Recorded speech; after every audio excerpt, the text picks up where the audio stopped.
Hello and welcome to the Voice of Iron. And on this session, we'll be reading and ranting about the Banshee Assault Battlemech. First, I'll be going over the canon information that we have from SARNA, including a couple of the variants, and then I'll be giving my personal thoughts and experiences with the Banshee. Description: the Banshee, introduced in 2445 by the Terran hegemony, is a mech that was designed specifically for close assault operations during the early years of Battlemech warfare. A contemporary of the Maquis and the Emperor, the Banshee is undeniably fast for one of the heaviest mechs ever produced, and with 15 tons of armor it is better protected than most other assault mechs. However, the use of a massive GM380 fusion engine left little room for weaponry, and even at the time of its introduction, the Banshee was considered undergunned compared to its privately built competition.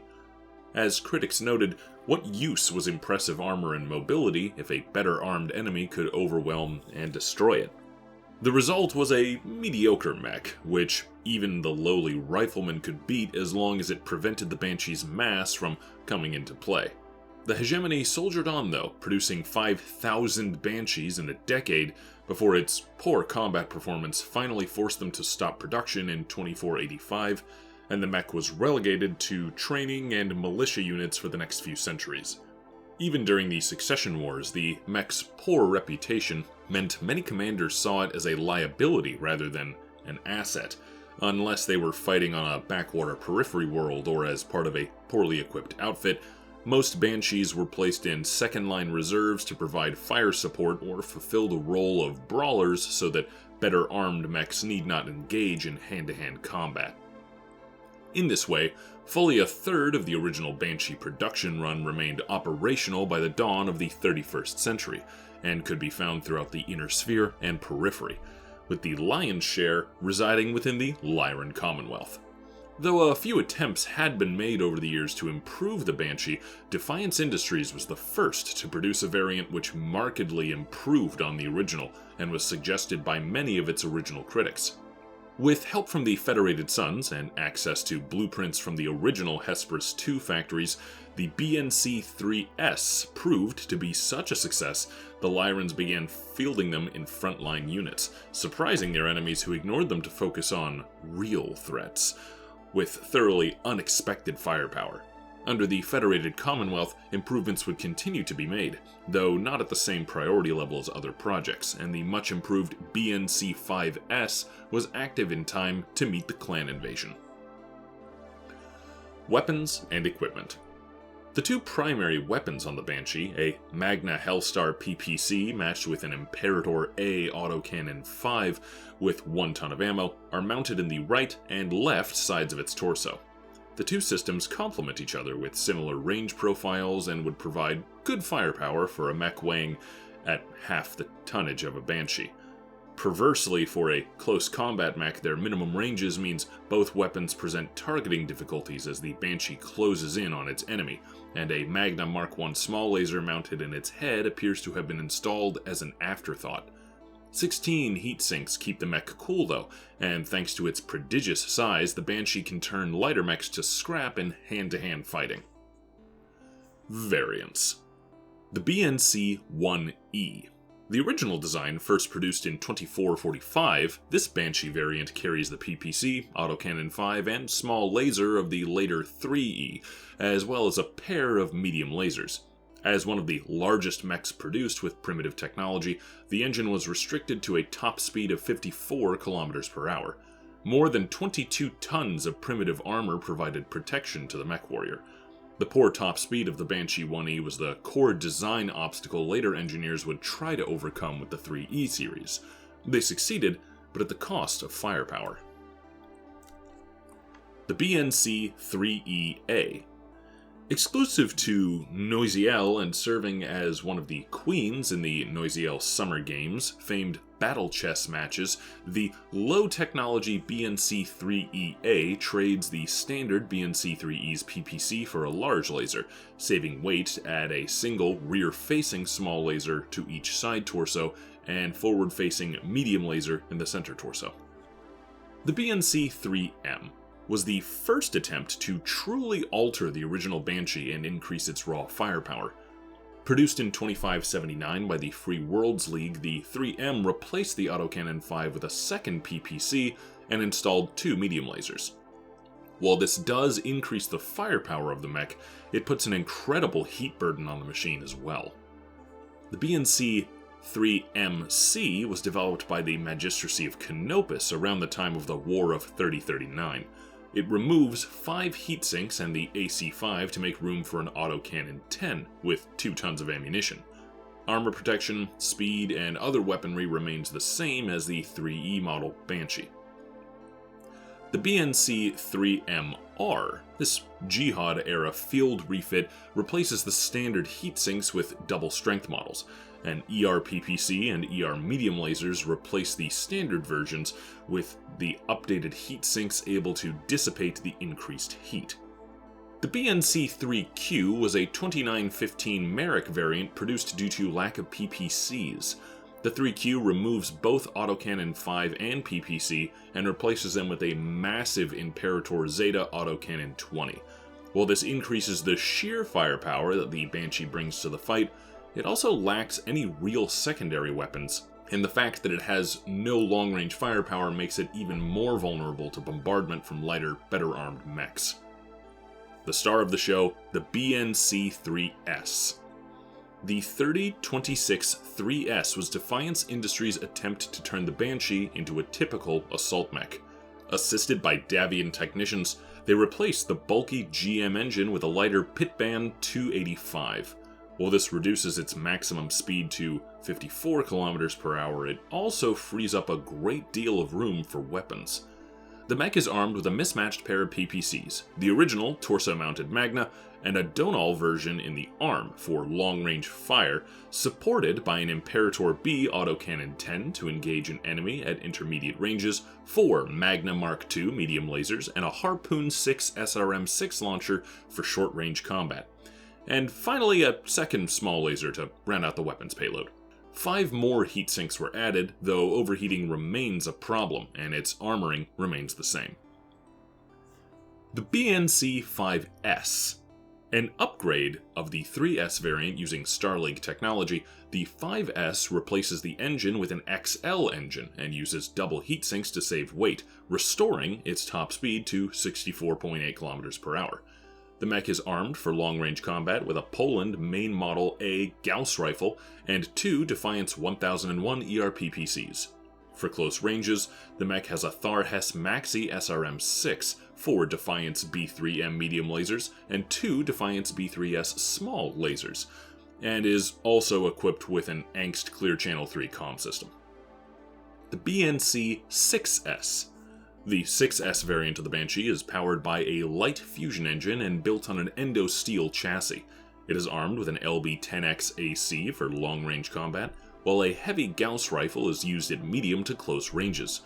The mech retains the small laser of the 3E model, but is protected with 14.5 tons of armor.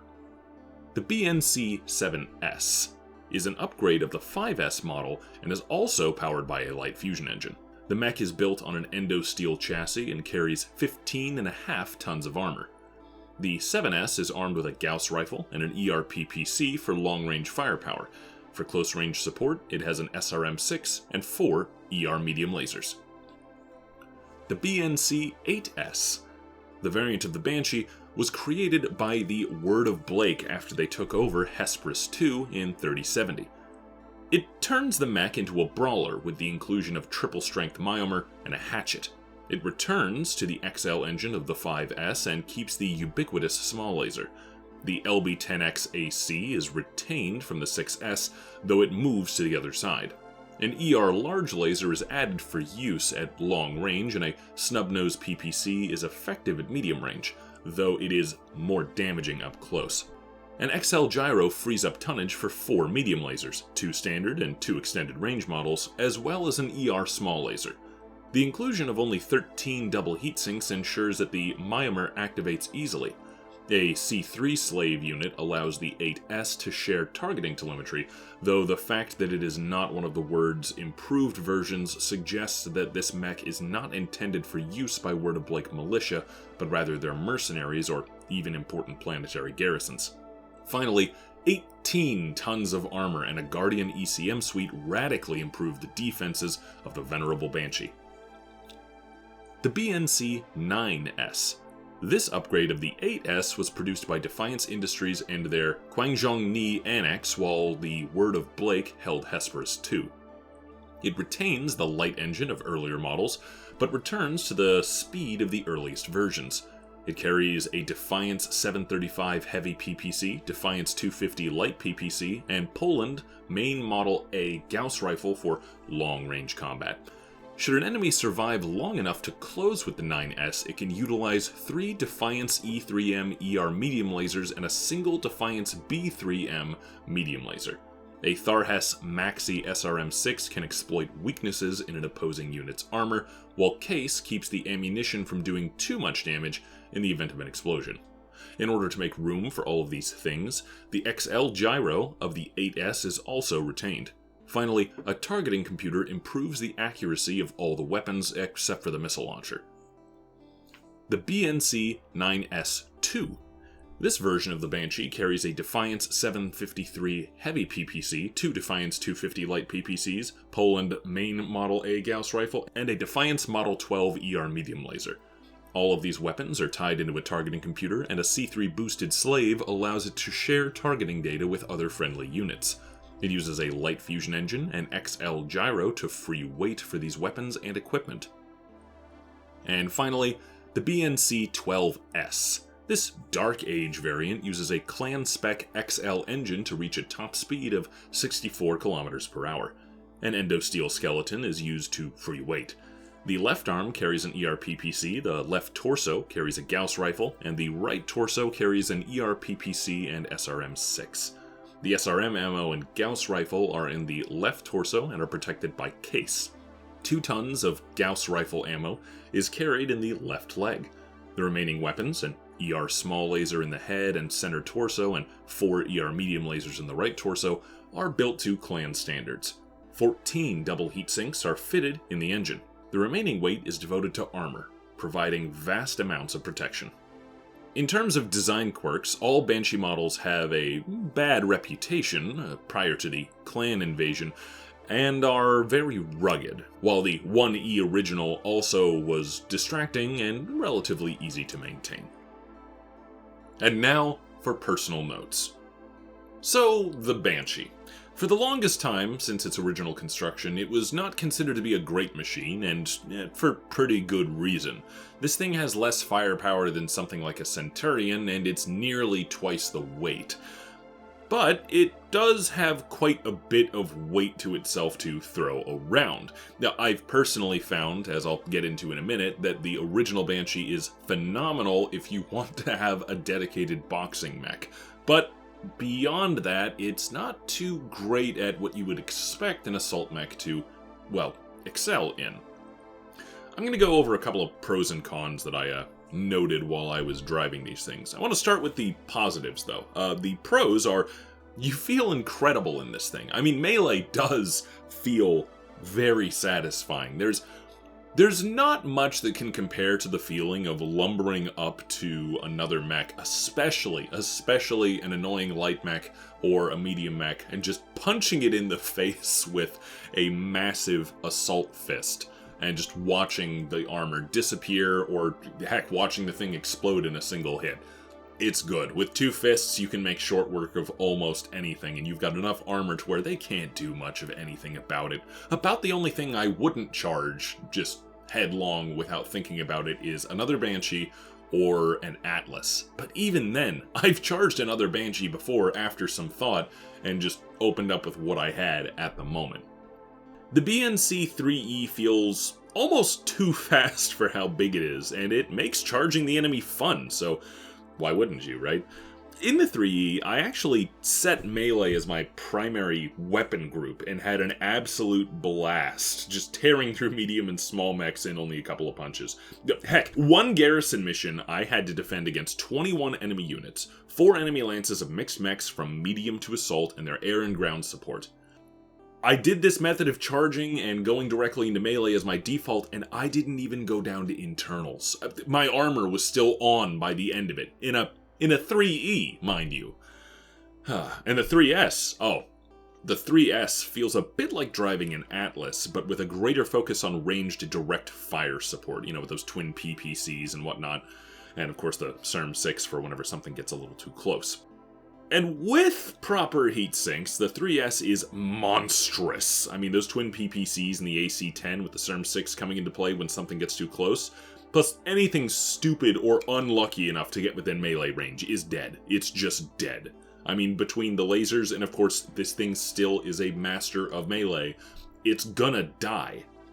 However, despite my raving about how this theoretically bad mech can be a lot of fun to drive, it does have its downsides. First and foremost, again, the BNC-3E has less firepower than many medium mechs as a trade-off for its durability and speed, so you kinda have to rely on melee. It's not just something that it's fun to do this machine with, it's kind of your only real option if you want to make this thing viable in most engagements.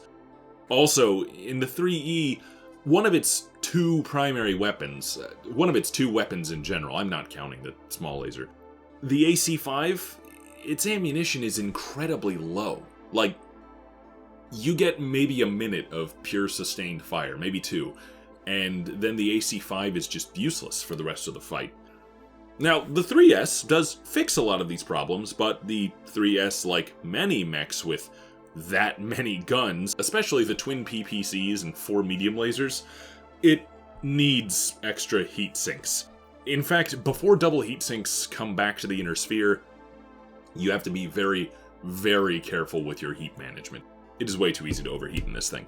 Now, all of that said, clearly the Banshee is kind of a special mech. The 3E just feels like a dedicated brawler, or more, and I do mean that in the actual brawling sense, not in the same sense of, like, say, a Hunchback where it's a brawler because it's got a bunch of short-range weapons. I mean, you fight fisticuffs with this thing. Mech fisticuffs?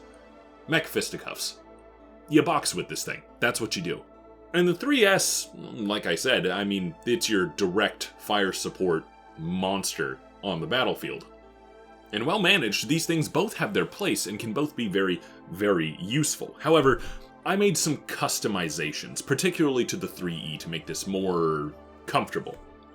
My personally customized 3E, I stripped the small laser, the AC-5, and its ammunition bin, and instead, where that small laser once was, I placed a medium laser. It does about the same amount of damage as an AC-5 does whenever you actually bring it into play, at the cost of range.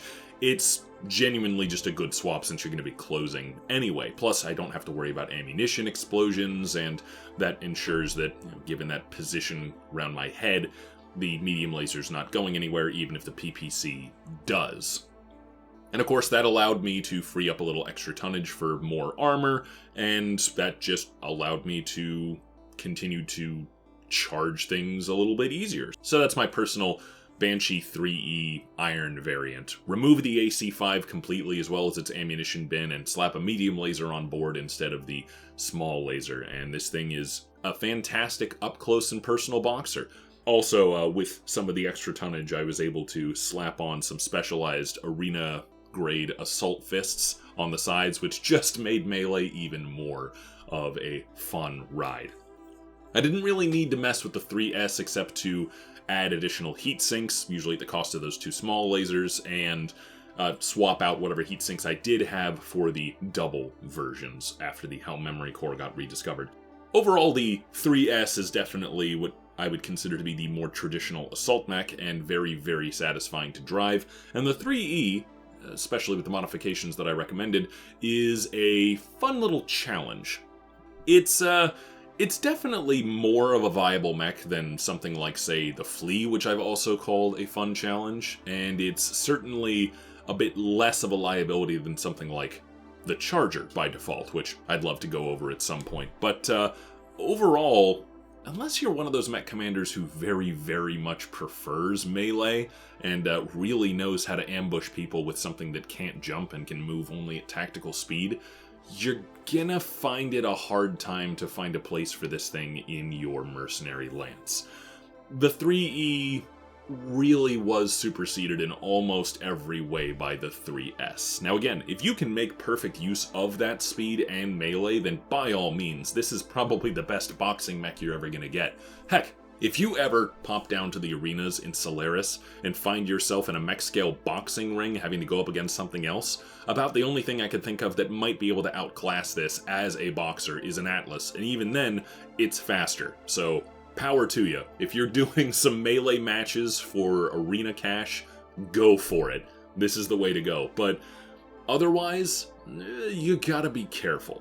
Heck, even the official plastic model that has come out recently of the Banshee is specifically of the 3S. You can tell by the SERM launcher and then one of the fists being replaced by that PPC right there. But, overall, again, if you know what you're doing, as with most mechs, you can make great use of either of these variants. It's not a bad mech, it's just not very, shall we say, optimal in the way that its weight is used. That said, and this may be a controversial statement, that's one of the things I love about Battletech. There's a lot of things in universe that just aren't optimal, because in real life, a lot of engineers and designers will go in with a cool idea, and with the right funding, Terran hegemony, they will make something that is theoretically not very optimal. This thing could get blasted out of the water by most other things in its weight class by default, and by tuning it down into the 3S, well, like I said, it just kind of feels like a direct fire version of the Atlas, which to me detracts a little bit from what makes it unique. So, as much as I will tell you, no, this is not a great mech for anything beyond melee, and the 5S is a great direct fire assault platform, but otherwise feels a bit just like a Atlas with direct firepower support, I'd prefer to have a mech that's suboptimal than to have a universe where only mechs with optimal configurations are made. It gives me more variety, it gives greater story writing potential, and all in all, it's just a pretty fun time. So, if you want to try melee or boxing, give this thing a go. And if you want a more direct fire version of something like the Atlas, give the 3S a go. It's a melee monster, and its 3S cousin is a beast on the battlefield in its own right. And of course, as a Steiner player myself, it was only a matter of time before I talked about the Banshee, especially the one that was significantly improved by House Steiner themselves. Anyway, that concludes today's Reading and Rant, and thank you for listening to my voice.